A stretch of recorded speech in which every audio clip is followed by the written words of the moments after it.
नमस्तेऽस्तु महामाये श्रीपीठे सुरपूजिते शङ्खचक्र गदाहस्ते महालक्ष्मी नमोऽस्तु ते।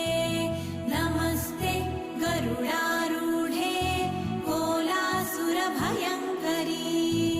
सर्वपाप हरे देवी महालक्ष्मी नमोऽस्तु ते। महादेव्यै च विद्महे विष्णुपत्न्यै च धीमहि तन्नो लक्ष्मी प्रचोदयात्।